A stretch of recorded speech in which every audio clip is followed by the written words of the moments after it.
الله وحده لا شريك له وأشهد أن محمدا عبده ورسوله أرسله بالحق بشيرا ونذيرا أما بعد فإن خير الحديث كتاب الله وخير الهدي هدي محمد صلى الله عليه وسلم وشر الأمور محدثاتها وكل محدثة بدعة وكل بدعة ضلالة وكل ضلالة في النار فقد قال الله تبارك وتعالى في قرآن المجيد والفرقان الحميد فأعوذ بالله من الشيطان الرجيم بسم الله الرحمن الرحيم وجاء ربك والملك صفا صفا وجيء يومئذ بجهنم يومئذ يتذكر الإنسان وأنى له الذكر يقول يا ليتني قدمت لحياتي وقال تعالى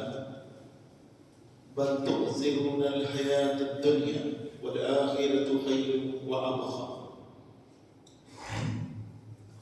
الله سبحانه وتعالى యొక్క కృపతో ఆయన దయతో మనము జుమా ఖుత్బాకి ఇక్కడ సమావేశమయ్యాం.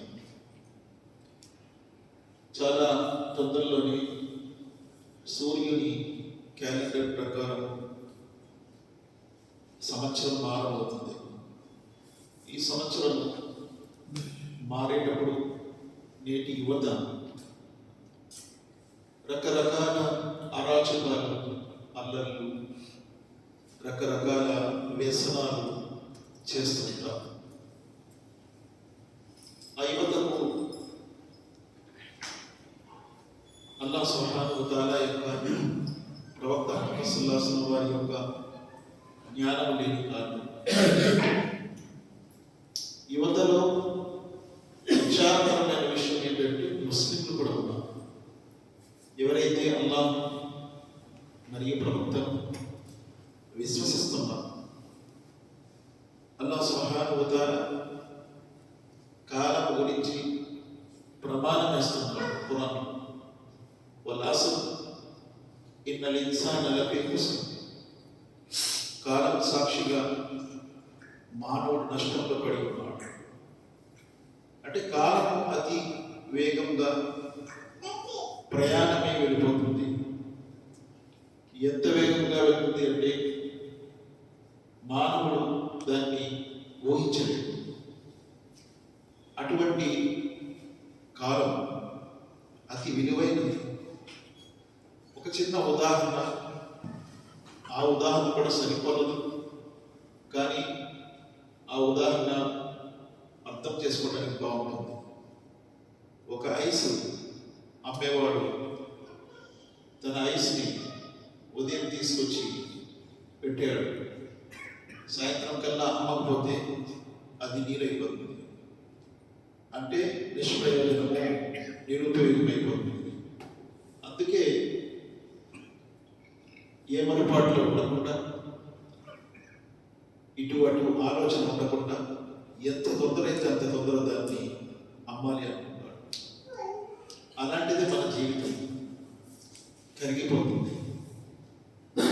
కానీ కరిగిపోతున్నటువంటి జీవితాన్ని పట్టించుకోకుండా మానవుడు ఇహలోకపు వ్యామోహంలో ఉన్నాడు. సంవత్సరం తరిగిపోయిందే అనే బాధ లేదు. ఎందుకు లేదంటే దాని విలువ తెలియదు.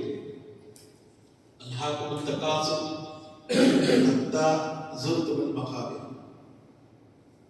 పేరాశ మానవునికి ఏ మరపాట్లో పట్టింది. చివరికి శ్మశానానికి చేరుకున్నాడు. కల్లా సౌకర్యాలు సుమ్మ కల్లా సౌకర్యాలు. అట్లు కాదు, వాడు చాలా తొందరగానే తెలుసుకుంటాడు. మరలా అట్లు కాదు, వాడు చాలా తొందరగానే తెలుసుకుంటాడు. ఈ 2 సార్లు తెలుసుకోవడం ఇబ్న్ అబ్బాస్ రలియల్లాహు అన్హు ఒకటి సమాధిలో తెలుసుకుంటాడు, రెండవది తీర్పు మైదానంలో తెలుసుకుంటాడు. ఎక్కడో ఉంది, ఎప్పుడో ఉంది అని మనం అనుకుంటూ ఉంటాం. కానీ మన జీవితంలో అది ఎప్పుడొచ్చి పడుతుందో చెప్పలేదు. ఖచ్చితంగా వస్తుంది. చెప్పి రాదు. వచ్చేటప్పుడు కనీసం మనము కలిమా చదువుకునే అవకాశం ఉండదు. అంటే సెకండ్స్ కూడా అవకాశం ఉండదు.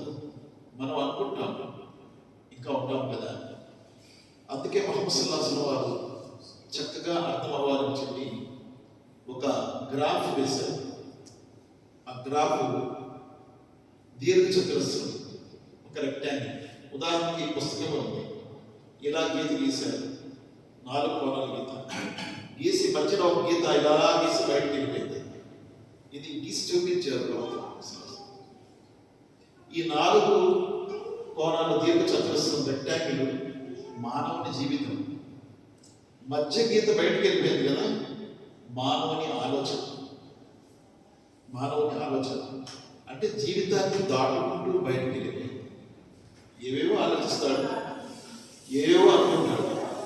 ప్రాపంచిక విషయాల గురించి సుమా, పరలోక విషయం గురించి కాదు. పరలోకం గురించి పక్కన పెడతాడు, తర్వాత చూద్దాము, ఇంకా చాలా పనులు ఉన్నాయి కదా, అవన్నీ అయిన తర్వాత అప్పుడు దాని సంగతి చూద్దాం. కానీ వీడి ఆలోచనలు బయటకు వెళ్ళాయి కదా. ముహమ్మద్ సల్లల్లాహు అలైహి వసల్లం ఆ మధ్యన అయితే ఇలా గీత గీసారు. ఆ గీతకి చిన్న చిన్న గీతలు ఆరోస్ వేసారు. ఆరోస్ వక్ర గీతలు గీసారు. ఇలా చిన్న చిన్న గీసి అన్నారు, ఇది మానవుని యొక్క కష్టాలు, తనకు వాడి జీవితంలో వచ్చే కష్టాలు. అనుకుంటాడు ఒక ప్రాబ్లం ఉంది, అది సాల్వ్ అయిపోతే నేను ఫ్రీ అయిపోతాను, ఆ తర్వాత అల్లాహ్లో నేను ఫుల్ టైం చాలా ఉంటాను అనుకుంటాడు.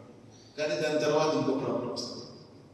ముహమ్మద్ సల్లల్లాహు అలైహి వసల్లం అదే అన్నారు, అది అయిపోతే ఇంకోటి ఫ్రీగా ఉంటానులే, ఇంక ఫ్రీ అయిపోతాను అంటాడు. కానీ దాని తర్వాత ఇంకో ప్రాబ్లం, చివరికి వాడి మరణం కూడా ఒక ప్రాబ్లం. దానితో సాల్వ్ అయిపోతుందా వాడి జీవితం? లేదు, అక్కడి నుండి స్టార్ట్ అవుతుంది. అసలైన జీవితం అక్కడి నుంచి ప్రారంభమవుతుంది. ఇదంతా కూడా ఒక ఆట, వినోదం. ఇట్లా అన్నమల్ హయాతు దునియా లైబున్ వ లహ్వున్ వ జీనతున్ వ తఫాఖురున్ బైనకుమ్ వ తకాసురున్ ఫిల్ అమ్వాల్ వల్ ఔలాద్ కమసలి గైసిన్ అజబల్ కుఫార్ నబాతుహు فتراه مصفرا ثم يهيج فتراه مصفرا ثم يكون هداء في الآخرة عذاب شديد ومغفرة من الله ورضوان وما الحياة الدنيا إلا متاع الغرور. చూడండి ఎంత స్పష్టంగా ఈ ఆయనలో చెప్తున్నారు. తెలుసుకోండి, అన్నమల హయాతు దునియా లైబున్ వ లహ్వున్. ప్రాపంచిక జీవితము మనకేమీ కాదు, ఒక ఆట, ఒక వినోదం. దాన్ని బాగా అర్థం చేసుకోవాలంటే, ఒక ఆట, ఒక వినోదము అర్థం చేసుకోవాలంటే, చాలా మంది పిల్లలు మట్టి కుప్పల దగ్గర ఆడుతూ ఉంటారు. ఇల్లు తయారు చేయడం, కాలు పెట్టి ఆడుతూ ఉంటారు. ఆట అయిన తర్వాత దాన్ని అంతా పడగొట్టేసిపోతారు. అదే ఈ జీవితం, ప్రపంచ జీవితం ఒక ఆట. లైబున్ వ లహ్వున్, ఆట ఒక వినోదం. వజీనతు, అలంకరణ వస్తువులు మనకు ప్రారంభంలో చాలా బాగుంటాయి. డెకరేషన్ చేస్తారు కదా, చాలా బాగుంటాయి. రెండో రోజు కొంచెం అలంకరణలో కొంచెం తగ్గుతుంది. ఒక వారం తర్వాత అది బాగా పాడుతుంది. నెల రోజుల తర్వాత అది పీనుగులైనటువంటి ఆరాడుతుంది. ఇహలోక జీవితం కూడా ఒక అలంకరణ. زين للناس حب الشهوات من النساء والبنين والقناطير المقنطرة من الذهب والفضة والخيل المسومة والأنعام والأرض ذلك متاع الحياة الدنيا والله عنده حسن المآب. قل أو نبئكم بخير من ذلك للذين اتقوا عند ربهم جنات تجري من تحتها الأنهار خالدين فيها وأزواج مطهرة ورضوان من الله అక్బర్. అల్లా కొన్ని వస్తువుల ద్వారా ప్రపంచాన్ని అలంకరించాడు. హుబ్బు షహవత్, దాని పట్ల వ్యామోహం ఉంటుంది ప్రజల్లో, ప్రతి వారిలో ఉంటుంది వ్యామోహం దాని పట్ల. మినన్ నిసాయి, స్త్రీలు, అందమైనటువంటి స్త్రీ. వల్బనీ పొడుగులు, వల్కనాతీర్ ముకంతరతి మిన అజ్జహబ్ వల్ఫిజ్జ వెండి బంగారం, వల్కైల్ ముసవ్వమ ముద్ర వేయబడినటువంటి వాహనాలు అంటే మంచి మంచి వాహనాలు వెహికల్స్, వలనా పశు సంపద, వల్అర్జ్ పొలాలు ఫ్లాట్స్ భవనాలు ఇల్లులు, దానిక మతాఉ హయాతు దునియా ఇవి ప్రాపంచిక జీవితము ప్రయోజనకరమైన వస్తువులు. ఎక్కడ ప్రాపంచిక ప్రయోజనకరమైన వస్తువులు. వల్లాహు ఇందహు హుస్నుల్ మఆబ్ అల్లాహ్ వద్ద ఉన్నవి చాలా మేలైనది, శాశ్వతమైనది, మంచి నివాసం. మఆబ్ మంచి నివాసం. వల్లాహు ఇందహు హుస్నుల్ కుల్ ఔ నబ్బిహుమ్ బిఖైరిన్ మిన్ జాలిక లిల్లదీన తఖూ చెప్పండి ఓ ప్రవక్త ముహమ్మద్ సల్లల్లాహు అలైహి వసల్లం, భయభక్తి గల వారి వరకు ఈ ప్రాపంచిక భోగ విలాసాల ప్రాపంచిక ప్రయోజనాల కంటే ఉత్తమమైన నివాసం గురించి చెప్పనా? లిల్లదీన తఖూ ఇంద రబ్బిహిమ్ జన్నాతున్ తజ్రీ మిన్ తహ్తిహా అల్-అన్హార్ ఖాలిదీన ఫీహా వ అజ్వాజున్ ముతహహరా స్వర్గవనాల మధ్యలో నిత్యము ప్రవహించే నదులు ఉంటాయి, మరియు అక్కడ భార్యలు ఉంటారు. ముతహర పవిత్రమైన భార్య. వరిజ్వాన్ మినల్లాహి అక్బర్ మరి అల్లాహ్ యొక్క ప్రసన్నత ఉంటుంది అన్నిటికంటే గొప్పది. అంటే అల్లాహ్ ఎప్పుడు కూడా వారిపై ఇంకా కోపపడు, నిత్యం వారితో ఇష్టంగానే ఉంటాడు. అది చాలా గొప్పది. రిజ్వాన్ మినల్లాహి అక్బర్. అల్లాహ్ సుబ్హానహు వ తఆలా మనందరికీ అటువంటి నివాసం పొందే భాగ్యం ప్రసాదించాడు. పిల్లలు, యువకులు, యూత్ ఏమనుకుంటారంటే చిన్న సెలబ్రేటే కదా కాలేజ్లో చేస్తున్నారు, జనవరి 1 కొత్త సంవత్సరం న్యూ ఇయర్ అని చెప్పి అనుకుంటారు. తల్లిదండ్రుల్లో ఎక్కువ శాతము తల్లి చాటుమాటున తన పిల్లల్ని ఆ సెలబ్రేట్ కోసం పంపిస్తారు, తండ్రికి తెలియకుండా. కానీ చిన్నదే కదా అని అనుకుంటే ఆ చిన్నది ఎక్కడి వరకు తీసుకెళ్తుందంటే వాడి తర్వాత తాగుడు, జూదము, వ్యభిచారము, చివరికి మత్తు పదార్థాలకి బానిసై అవి తీసుకోవటానికి డబ్బు లేక హత్య నేరాలకు కూడా దిగుతుంటారు. వైజాగ్లో ఒక చోట అంటే బీచ్ రోడ్లో, భీమిలి వెళ్ళే రోడ్లో ఒక కుర్రవాడు, ఒక అబ్బాయి మత్తు పదార్థాలకు డబ్బులు లేక సొంత నానమ్మను తీసుకువెళ్ళి బేక వేసి చైన్ తీసుకున్నాడు, బంగారం చెప్పేసాడు. ఒక అబ్బాయి మా హరిలోని గేమ్స్ ఆడటానికి డబ్బులు ఇంట్లో ఇవ్వట్లేదని ఫ్యాన్కి ఉరేసుకొని చనిపోయాడు. ముస్లిం అబ్బాయి, ఫ్యాన్కి ఉరేసుకొని చనిపోయాడు. అంటే అటువంటి గేమ్స్ ఉన్నాయి, అటువంటి ఆటలు ఉన్నాయి, అటువంటి లగ్జరీ అలవాట్లు యువత పేపర్స్లో మనం చూస్తూ ఉంటాం. ఒక అబ్బాయి 7.5 లక్షలు తన తండ్రిని ఆటలు ఆడేశాడు, గేమ్స్ 7.5 లక్షలు అకౌంట్లో గోల్ అయిపోయింది. ఇవన్నీ మూలమైన కారణము తల్లిదండ్రుల్లో ఇద్దరిలో ఎవరు బ్యాలెన్స్ తప్పారు. ఎక్కువగా తల్లి వైపు ఈ కంప్లైంట్. ఎందుకంటే చాటు మాటున తల్లి గత నెలలో చెప్పాను, గుడ్డి ప్రేమ ప్రేమిస్తుంది తన సంతానం. ఆ ప్రేమ ఎక్కడికి తీసుకెళ్తుందంటే సర్వనాశనానికి, వినాశనానికి తీసుకెళ్తుంది. అల్లాహ్ సుబ్హానహు వ తఆలా పుణ్యాత్ములైనటువంటి తల్లిదండ్రులకు వాటి నుండి కాపాడటానికి తప్పనిసరిగా మార్గాన్ని తీస్తున్నారు. మనం సూరత్ కహ్ఫ్లో జుమా చదువుతూ ఉంటాం కదా, వఅమ్మల్ గులామ్ ఫకాన అబవాహు ముమినైని ఫఖషీనా అన్ యుర్హికహుమా తుగ్యాన్ వ కుఫ్రన్ ఫఅరద్నా అన్ యుబ్దిలహుమా రబ్బుహుమా ఖైరన్ మిన్హు జకాతన్ వ అక్రమ రుహ్మా. హిజర్ ఒక అబ్బాయి పసిబాలుడిని పీక పిసికి చంపేస్తారు. మూసా అలైహిస్సలాంకి కోపం వస్తుంది.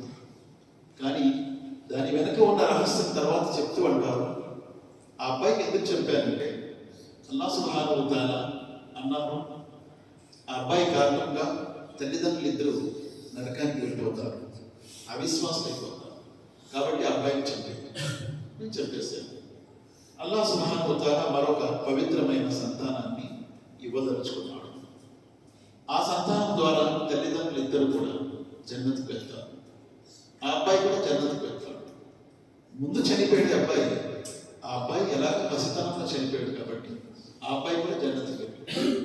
నలుగురు జన్నతులు అవుతారు. అల్లాహ్ సుబ్హానహు వ తఆలా తన దాసుల పట్ల ఎప్పుడు మేలే చేస్తాడు, మేలే కోరుతాడు.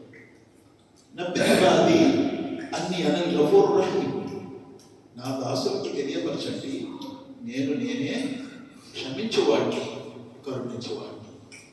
ఒక తల్లి తన బిడ్డల్ని, తన సంతానాన్ని ఎంతో ప్రేమిస్తుంది. అలాంటిది అనేకమైన తల్లుల ప్రేమ కంటే ఎక్కువ ప్రేమ అల్లాహ్ది.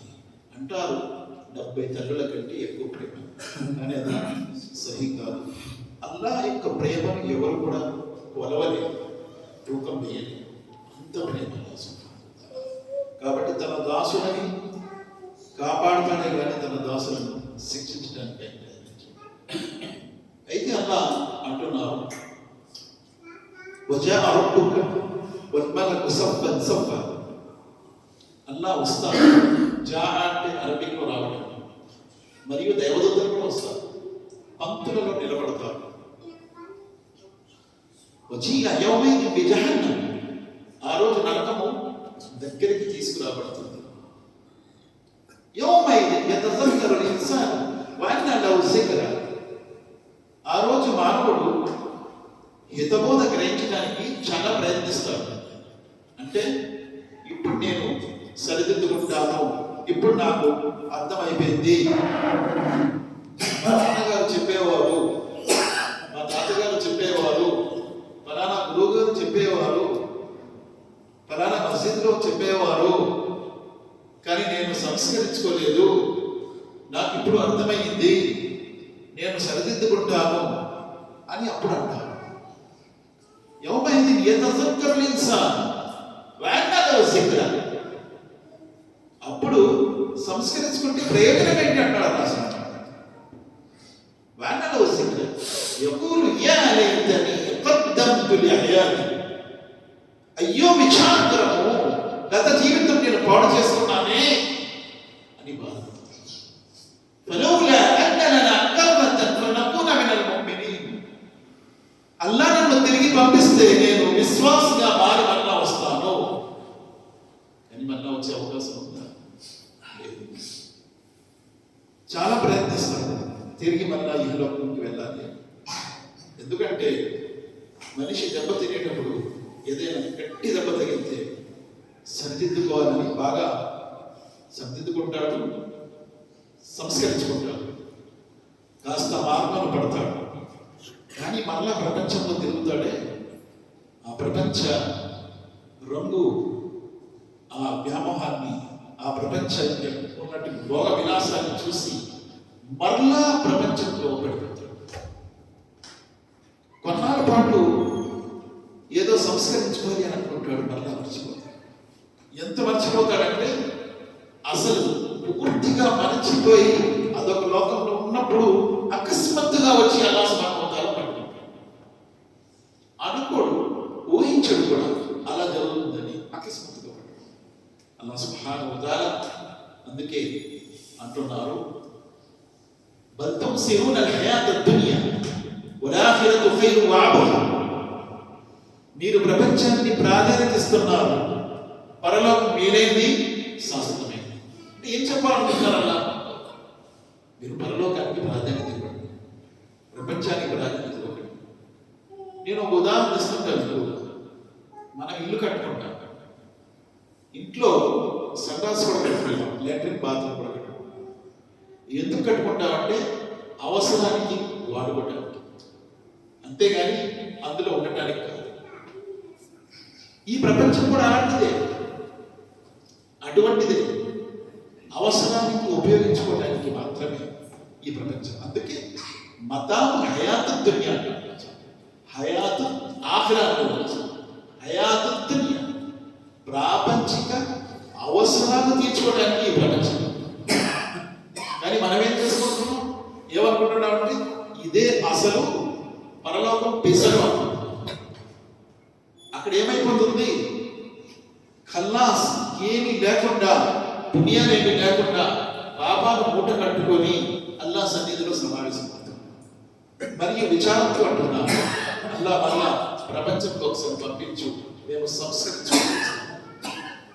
లేదండి, మనము మన చిన్నప్పటి నుంచి ఎంతో మందిని చూస్తున్నాము చనిపోవటం, వారి జనాజాలను మేము మోస్తున్నాము, తీసుకెళ్లి మన చేతులతో వారిని ఖననం కూడా చేస్తున్నాము.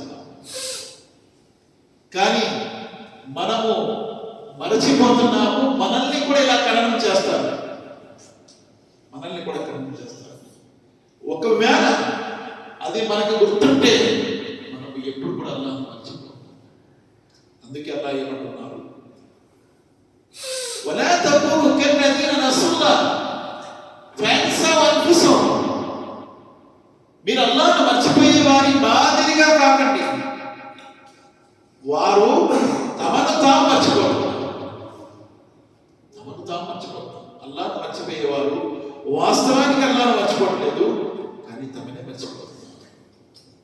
మహాప్రవక్త ముహమ్మద్ సల్లల్లాహు అలైహి వసల్లం అన్నారు, నియమతాని మక్బూల్, రెండు అల్లాహ్ యొక్క అనుగ్రహాలు చాలా మందికి ఉచితంగా దొరుకుతాయి, ఫ్రీగా.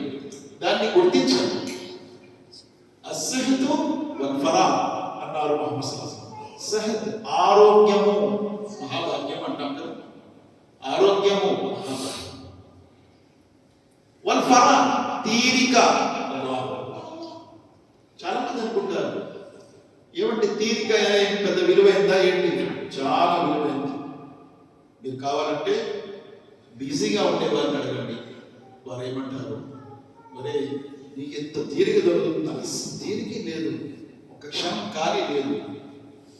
తీరిక మరియు ఆరోగ్యము రెండు చాలా విలువైనటువంటి గిఫ్ట్స్ రాసుకుంటున్నారు. కానీ దాన్ని వినియోగించుకో అంటున్నారు ముహమ్మద్ సల్లల్లాహు అలైహి వసల్లం. దాన్ని వినియోగించుకో. అందుకే 5 విషయాలు గురించి అల్లాహ్ దగ్గర సమాధానం చెప్పకుండా ముందుకు వెళ్ళనివ్వడం అల్లాహ్ సుబ్హానహు వ తఆలా. ఒకటి, జీవితం గురించి. నీకు జీవితం ఇచ్చాను, ఏం చేశావు? దీన్ని లెక్క చెప్పాలి. తర్వాత యవ్వనం, అది జీవితంలో కలిసే ఉంది కదా, ఉంది కలిసి. కానీ యవ్వనం ఒక క్రీమ్, జీవితం చాలా విలువైంది, దాన్ని కరెక్ట్గా ఉపయోగించాలి. చూస్తూ అయిపోతుంది యవ్వనము. మనం అనుకోము, అయ్యో ఇప్పుడే అయిపోయింది అన్న యవ్వనం. వృద్ధాప్యం కలుగుతుంది. యవ్వనం ఎంత విలువైంది, జీవితము యవ్వనం. ఎక్కడి నుంచి సంపాదించాం, ఎక్కడ ఖర్చు పెట్టాం, చాలా కష్టతరమైంది. సంపాదించేది లెక్క చెప్పాలి, ఖర్చు పెట్టేది కూడా లెక్క చెప్పాలి. నీకు ఇచ్చిన జ్ఞానం ఏం చేశావు? జ్ఞానం. అల్లాహ్ సుబ్హానహు వ తఆలా మనకి ఇచ్చినటువంటి అనుగ్రహాన్ని మనం వాస్తవానికి లెక్కట్టలేము. మహాప్రవక్త ముహమ్మద్ సల్లల్లాహు అలైహి వసల్లం అన్నారు, మానవుడు వృద్ధుడైపోతాడు, కానీ రెండు యవ్వనంగా ఉంటాయి. దానికి వృద్ధాప్యం కాదు, మనిషి వృద్ధుడైపోతాడు, రెండు యవ్వనంగా ఉంటాయి. ఇంకా జీవించాలి అనేది యవ్వనంగా ఉంటుంది, ఇంకా సంపాదించాలి అనేది యవ్వనంగా ఉంటుంది. దానికి వృద్ధాప్యం రాదు. మహాప్రవక్త ముహమ్మద్ సల్లల్లాహు అలైహి వసల్లం ఈ విషయాలు తమ సహాబాకు చెప్పేటప్పుడు సహాబా అన్నారు, ఓ ప్రవక్త, మీరు అనుమతిస్తే మేము నపుంసకత్వం స్వీకరిస్తాం. అంటే స్త్రీ యొక్క అవసరం లేకుండా అయిపోవాలనుకుంటున్నాం. లేదు, అది హలాల్ కాదు. ఇస్లాంలో సంసార జీవితాన్ని గడుపుతూ భార్య పిల్లలతో ఉంటూ ఇస్లాంలో ఉండాలి. అల్లాహ్ సుబ్హానహు వ తఆలా అందుకే అంటున్నాను, ఇలము అన్నమల హయాతు దునియా లైబు వ లహ్, ఒక ఆట, ఒక వినోదం ఇహలోక జీవితం. వజీన, అలంకరణ. అలంకరణ ఏంటి? ఒక వ్యక్తి దగ్గర ఉన్నటువంటి బ్యాంక్ బ్యాలెన్స్, ఇల్లు, ఫ్లాట్స్, వాహనాలు, కొడుకులు, కూతుర్లు, వారి సంసార కుటుంబం చాలా డెకరేటెడ్, అలంకరణగా కనిపిస్తుంది.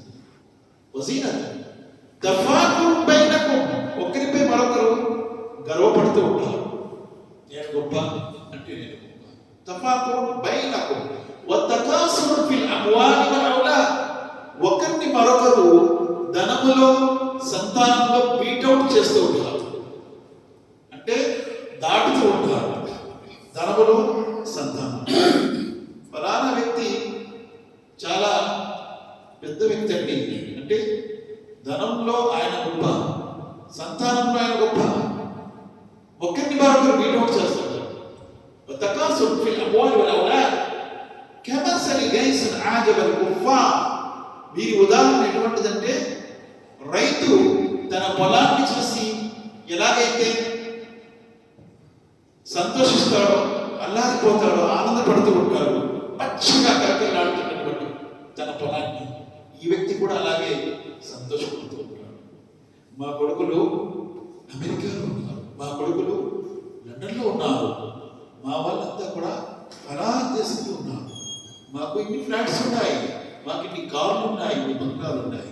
తకాసురు ఫిల్ అమ్వాలి వల్ ఔలాద్ కమసలి గైసిన్ ఆజబల్ కుఫార్ నబాతు సుమ్మ యజు ఫతరా ముస్ఫర్రన్, ఆ తర్వాత కొన్నాళ్ళ తర్వాత ఆ పొలము ఎండిపోతుంది, ఎండిపోయి బూడిదగా మారిపోయి ఎగిరిపోతుంది.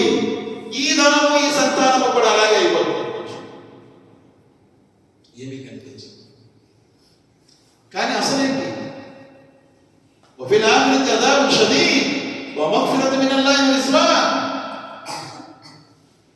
ఎవరైతే ప్రపంచంలో మునిగి ఉండిపోయాడో వాడు కఠినమైన శిక్ష చూస్తాడు.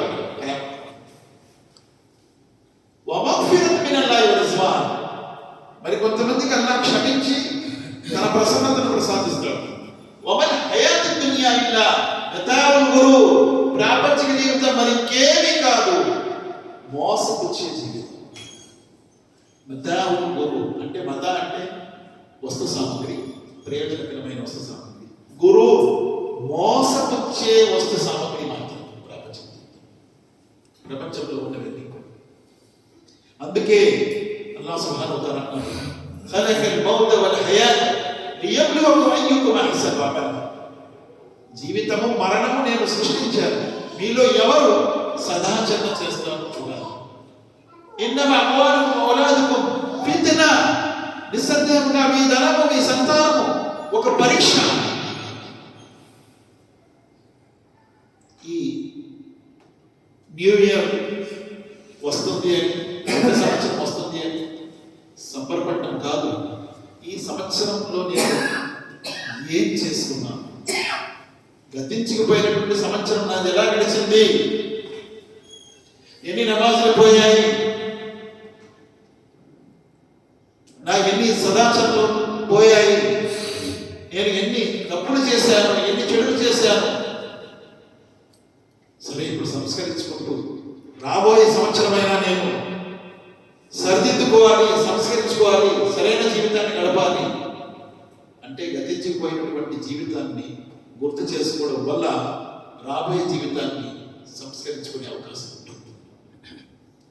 అందుకే అల్లాహ్ సుబ్హానహు వ తఆలా ఏమంటారు, వల్ తన్జుర్ నఫ్సున్ మా ఖద్దమత్ లిగద్, రేపటి గురించి నువ్వు ఈ రోజు ఏం చేస్తున్నావో చూసుకో అంటున్నాడు అల్లాహ్ సుబ్హానహు.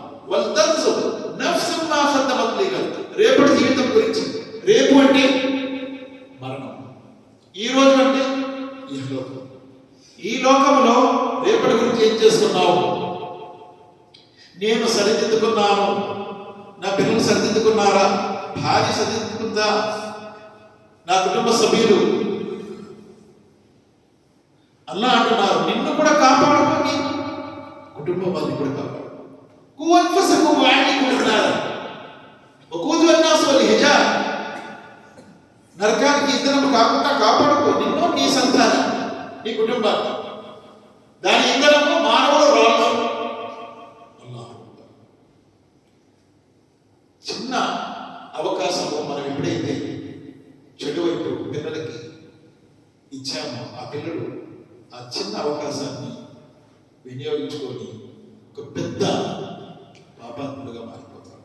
కాబట్టి మహాప్రవక్త ముహమ్మద్ సల్లల్లాహు అలైహి వసల్లం వారు 7 సంవత్సరాలు అయ్యేటప్పుడే నమాజ్కి అలవాటు చేయండి అన్నారు. 11 సంవత్సరాలు చదవకపోతే కొట్టండి అన్నారు, దండించండి అన్నారు. చిన్నప్పుడే వాడు మన చేయి పట్టుకొని మస్జిద్కి రావటం అలవాటు చేసుకుంటే పెద్ద అయ్యేటప్పుడు స్వయంగా వస్తాడు. మనం ఎప్పుడూ తేకపోతే పెద్దవాడైన తర్వాత ఎన్నిసార్లు చెప్పినా వాడు వెళ్ళడు. ఎక్కువగా జరుగుతుంది ఏంటంటే తల్లిదండ్రులు వారు చేయరు కానీ తన పిల్లల్ని చేయమంటారు.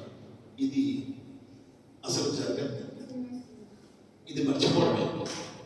స్వయంగా చేసి పిల్లల్ని చేయమంటాము, ఇది సరైనది. అందుకే అలా అంటారు, కూవంతుసకో ఉన్నారు. ముందు నిన్ను కాపాడుకో, నీ కుటుంబ సభ్యులు. నేను నమాజ్కి వెళ్తే నా పిల్లలు కూడా వెళ్తాను. నేను వెళ్ళకపోతే వెళ్ళు అంటే ఎక్కడికో ఆడుకొని వచ్చేస్తాను. వెళ్ళానే అంటారు. అదే జరుగుతుంది. ఇంకొక అల్లాహ్ సుబ్హానహు వ తఆలా ఈ సమాజంలో ఉన్నటువంటి చెడు నుండి దూరంగా ఉండటానికే ఈ నమాజ్ అనేది పెట్టాడు. ఇన్న సలాత తన్హా అనిల్ ఫాషాయి వల్ మున్కర్ వల జిక్రుల్లాహి అక్బర్. నిస్సందేహముగా మనము మన పిల్లల్ని నమాజీగా చేయగలిగితే తప్పనిసరిగా ఆ పిల్లలు చెడు నుండి దూరంగా ఉండే అవకాశము 100% ఉంటుంది. నమాజీగా చేయగలిగితే. ఒకవేళ మనం నమాజీగా చేయలేకపోతే ఇంకా మన పిల్లలు ఇస్లాంలో లేనట్లు, శైతాన్లో వెళ్ళిపోయింది. కాబట్టి మరొక విషయం చెప్పాలనుకుంటున్నాను. ధర్మం అనేది ప్రవక్త ముహమ్మద్ సల్లల్లాహు అలైహి వసల్లం వారు స్థాపించారు. ఇతర ధర్మస్థులను అనుసరించడం అనేది ఇస్లాం నుంచి బయటకు వెళ్ళిపోయింది. మన్ తషాబహ బిఖౌమిన్ ఫహువ మిన్. ఎవరైతే ఇతర ధర్మాలను అనుసరిస్తారో వారు కూడా అందులో వెళ్ళిపోతారు. జనవరి 1 కొత్త సంవత్సరం చేయటము ఇది ప్రవక్త సల్లల్లాహు అలైహి వసల్లం వారి సంప్రదాయం కాదు. ఇది ఇస్లాం కాదు. ఇస్లాంలో లేదు. ఒక ముస్లిం ఎప్పుడూ కూడా ప్రవక్తని తన ఆదర్శంగా చేసుకుంటాడు. మహాప్రవక్త ముహమ్మద్ సల్లల్లాహు అలైహి వసల్లం వారు ఏదైతే ఇచ్చారో అది తీసుకుంటారు. దేని నుండి దాన్ని ఆగిపోతారు. వమా ఆతాకుము రసూలు ఫఖుజూహు వమా నహాకుమ్ అన్హు ఫంతహు. ప్రవక్త ఇచ్చింది తీసుకో, ప్రవక్త దేని నుండి దాన్ని ఆగిపోతారు. అందుకే అల్లాహ్ అంటున్నాడు, యౌమ యౌజు జాలిము అలా యఖూలు యా లైతని ఇత్తఖస్తు మా రసూలి సబీలా యా వైనతా లైతని లమ్ అత్తఖిజ్ ఫులానన్ ఖలీలా. ఆ రోజు కొంతమంది తన చేతి వ్రేళ్లను కొరుకుంటారు, నెమరు వేస్తారు, నమ్ముతూ ఉంటారు, మరియు అంటారు, అయ్యో నేను ఫలానా వారితో స్నేహం చేయకపోతే ఎంత బాగుండు. ఎవరితో స్నేహం చేసావు? అందుకే ముహమ్మద్ సల్లల్లాహు అలైహి వసల్లం అన్నారు, ప్రతి వ్యక్తి తన స్నేహితుని ధర్మంపై ఉంటాడు. ప్రతి వ్యక్తి తన స్నేహితుని ధర్మంపై ఉంటాడు. స్నేహితుడు ఏ ధర్మంలో ఉంటాడో ఆ ధర్మంపైనే ఉంటాడు. కాబట్టి నీ పిల్లవాడు ఏ వ్యక్తితో స్నేహం చేస్తున్నాడు అనేది నువ్వు చూడు. ఏ వ్యక్తి అయితే నమాజ్ చేయటం లేదో ఆ వ్యక్తితో స్నేహం చేస్తే నీ పిల్లవాడు కూడా అదే ధర్మంలో ఉంటాడు. ఏ వ్యక్తి అయితే తాగుతున్నాడో ఆ వ్యక్తితో స్నేహం చేస్తే నీ పిల్లవాడు కూడా అదే ధర్మంలో ఉంటాడు. ఏ వ్యక్తి అయితే విచరిస్తున్నాడో వాడితో స్నేహం చేస్తే అదే ధర్మంలో ఉంటాడు. ఏ వ్యక్తి అయితే సృష్టిని ఆరాధిస్తున్నాడో వాడితో స్నేహం చేస్తే వీడు కూడా అందులో వెళ్తాడు. మహాప్రవక్త ముహమ్మద్ సల్లల్లాహు అలైహి వసల్లం అన్నారు, ఒక వ్యక్తి తన స్నేహితుని ధర్మంపై ఉంటాడు. అయితే స్నేహితుడి ధర్మంపై ఎందుకు ఉంటాడు? ఆ స్నేహితుడి యొక్క ప్రేమ కారణం, ఆ స్నేహితుడి పట్ల ప్రేమ కారణం స్నేహితుడి ధర్మంలో ఉంటాడు. అందుకే మంచి సాంగత్యం అనేది అవసరం అన్నారు ప్రవక్త ముహమ్మద్ సల్లల్లాహు అలైహి వసల్లం వారు. దానికి ఉదాహరణ ఇచ్చారు. మంచి సాంగత్యం. అత్తరమ్మేవారు దగ్గర నువ్వు కొనపైన కూర్చున్న సువాసనలు వస్తాయి. కమ్మరకుంట దగ్గర కూర్చుంటే నీపై నిప్పు తుప్పలు తుల్లవచ్చు, లేదా ఆ పొగ ద్వారా నీకు నష్టం కలగవచ్చు. అందుకే మంచి సహవాసము, మంచి స్నేహము అనేది ఎప్పటికీ కూడా మంచి జరుగుతుంది, చెడు జరగదు. చెడ్డ సహవాసం ఎప్పటికైనా ప్రమాదకరమే. కానీ ఇందులో తల్లిదండ్రుల బాధ్యత చాలా ఎక్కువ ఉంది. ఒక వ్యక్తి, ఆయన ముస్లిం కాదు, జార్జ్ బెర్నార్డ్ షా, కానీ మంచి మాటలు చెప్పేవారు. ఇస్లాం గురించి కూడా మంచిగానే చెప్పారు. జార్జ్ బెర్నార్డ్ షా అన్నారు, ఇస్లాం అనే ఈ ధర్మం ఒక 100 సంవత్సరాల్లో లండన్లోనే కాదు, యూరప్ అంతా కూడా ప్రబలిపోతుంది అన్నారు. ఆయన అప్పుడు తన అంచనాతో చెప్పాడు, కానీ ఇప్పుడు అది కరెక్ట్గా జరుగుతుంది, కనిపిస్తుంది. ఆయన ఒక మాట అన్నాడు, if wealth is lost, nothing is lost అన్నాడు. If wealth is lost, something is lost. If character is lost, everything is lost. మాట మంచిదే. ఏమన్నారు? వెల్త్, సంపాదన ఒకవేళ ఎవరిదైనా నష్టమైతే, ఏది నష్టం లేదు. ధనం నష్టమైతే అసలేం నష్టమే లేదు, వాడు నష్టపోలేదు. హెల్త్, ఎవరిదైతే ఆరోగ్యం నష్టమైందో కొంచెం నష్టపడ్డాడు. కానీ క్యారెక్టర్ ఎవరిదైతే నష్టమైందో, ఎవ్రీథింగ్ ఇస్ లాస్, సమస్తం నష్టపోయినట్టు. అందుకే ముహమ్మద్ సల్లల్లాహు అలైహి వసల్లం వారు తల్లిదండ్రులతో అన్నారు, తల్లిదండ్రులు తన బిడ్డలకి ఇచ్చే గొప్ప గిఫ్ట్ ఏంటి తెలుసా? క్యారెక్టర్, క్రమశిక్షణ. కానీ తల్లి చాటుమాటున తమ సంతానం యొక్క క్యారెక్టర్ని పాడు చేస్తుంది, తల్లికి తెలియకుండా. పూర్తిగా మునిగిపోయినప్పుడు అప్పుడు తల బాదుకుంటుంది, ఏమి ప్రయోజనం లేదు, ఏమి ప్రయోజనం. మొక్కాయి వంగనిదే ప్రాణమే వంగునా అని అన్నారు. కరెక్ట్. అది చిన్నప్పుడంతా కూడా రహస్యంలో ఆటలాడుతూ ఉంటుంది తల్లి తన బిడ్డల్ని తీసుకొని. తండ్రి ఉన్నప్పుడు ఒకలాగా, లేనప్పుడు మరొకలాగా చేసి ఈ రకముగా తను నష్టపోతుంది, తన సంతానాన్ని కూడా నష్టం చేస్తుంది. అల్లాహ్ సుబ్హానహు వ తఆలా అందుకే అన్నారు, తల్లిదండ్రులు ఇచ్చినటువంటి అన్నిటికంటే విలువైనటువంటి వస్తువు క్రమశిక్షణ, క్యారెక్టర్. అది పాడైతే మొత్తం పోయినట్టు, ఏమీ లేనట్టు. అందుకే మనము మన పిల్లల్ని మంచి క్యారెక్టర్ నేర్పించాలంటే అది మసీదులోనే ఉంది, అల్లాహ్ ఇంటిలోనే ఉంది. 5 పూటల నమాజు, అక్కడ జరిగే మాటలు, అక్కడ జరిగే విషయాలు, అక్కడ తెలుసుకునే మాటలు, ఇవి తప్పనిసరిగా మనిషికి అవసరం. అందుకే అల్లాహ్ ఇన్న సలాత, ఇన్న అంటే అందులో ఒత్తిడి తప్పనిసరిగా. ఇన్న సలాత తన్హా అనిల్ ఫహ్షాయి వల్ మున్కర్, నిస్సందేహంగా ఆపుతుంది. మనం అనుకుంటాం ట్యూషన్ పోతుందని, స్కూల్ పోతుందని, ర్యాంక్ తగ్గిపోతుందని. లేదు, అది ముఖ్యం కాదు, నమాజ్ ముఖ్యం. మీ ర్యాంక్ కూడా పెరుగుతుంది, ట్యూషన్ కూడా వెళ్తాడు, చదువుకుంటాడు, చాలా క్రమశిక్షణగా జీవిస్తాడు. నిజంగా నమాజ్కి లేపుతుంది, ఫజర్ నమాజ్కి. కానీ చాలా మంది అనుకుంటారు ఫజర్కి లేపితే నిద్రపోతుంది, స్కూల్లో చదవలేడు, ట్యూషన్కి వెళ్ళలేడు.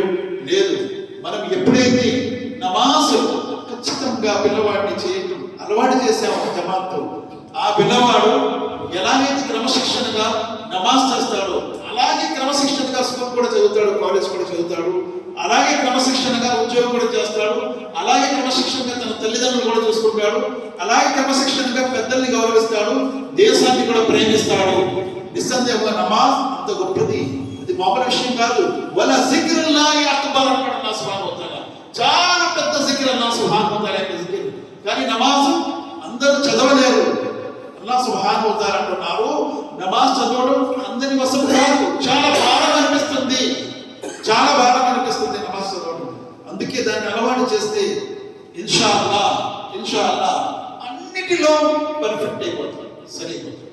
అల్లాహ్ సుబ్హానహు వ తఆలా మనందరికీ ఖురాన్ మరియు హదీస్ ని చదువుతూ వాటిని ఆచరిస్తూ ఆ విషయాన్ని తెలియని వారి వరకు అందించే భాగ్యాన్ని ప్రసాదించుగాక.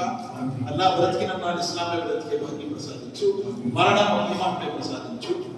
అల్లాహ్ మాకంటే ముందు ఎంతో మంది మా బంధుమిత్రులు ప్రపంచం నుంచి వెళ్ళిపోయారు, వారిని క్షమించు, వారిని కరుణించు, వారి సమాశిక్ష నుంచి వారిని కాపాడు, మమ్మల్ని కూడా సమాశిక్ష నుంచి రక్షించు. రేపు తీర్పు దినం నాడు, తిరిగి లేపబడే దినం నాడు మమ్మల్ని సజ్జనులతో లేపు, మా కర్మల పత్రాలు కుడి చేతిలో ప్రసాదించు. అల్లాహ్ మేము మా కుటుంబ సభ్యులతో సహా జన్నతుల్ ఫిర్దౌస్లో వెళ్ళే భాగ్యం ప్రసాదించు, జహన్నం నుండి రక్షణ పొందే భాగ్యం ప్రసాదించు. అల్లా నీ ప్రవక్త ముహమ్మద్ సల్లల్లాహు అలైహి వసల్లం వారికి మఖామ కోసంకు ఆయన సిఫారసు మా కోసం ఆయన చేతులారా జామె కోసం ప్రసాదించు. అల్లా వాళ్ళు ఎవరైతే అనారోగ్యంతో బాధపడతారో వారికి ఆరోగ్యం ప్రసాదించు. ఎవరైతే ఉపాధిలకు బాధపడతారో వారికి ఉపాధి ప్రసాదించు. ఎవరికైతే ఉపాధి ఇచ్చామో బర్కత్ ఇవ్వు. అల్లా మా సంతానము మా కళ్ళకు చల్లగా ఉంచు. ربنا آتنا في الدنيا حسنة وفي الآخرة حسنة وقنا عذاب النار. ربنا هب لنا من أزواجنا وذرياتنا قرة أعين واجعلنا للمتقين إماما. رب اجعلني مقيم الصلاة من ذريتي ربنا وتقبل دعاء.